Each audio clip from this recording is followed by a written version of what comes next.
हमारा प्रिपरेशन चल रहा है, हम क्लैंप खोल रहे हैं, आगे हम दिखाते हैं कैसे बोलते हैं और पवन चक्की का काम है बस।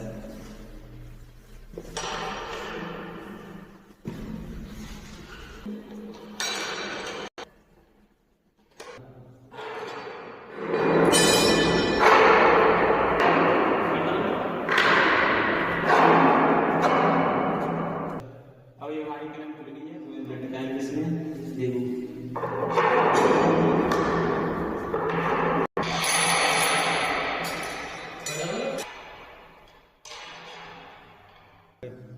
अब ये हमारा हो चुका है लगे। अब हम ये जो दिख रहा है आपको वहाँ पर, ये सारा हम ही खोलते हैं इसको।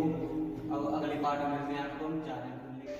ये मेरे क्लैंप सारे खोल चुके हैं और अब हम जा रहे हैं इसमें।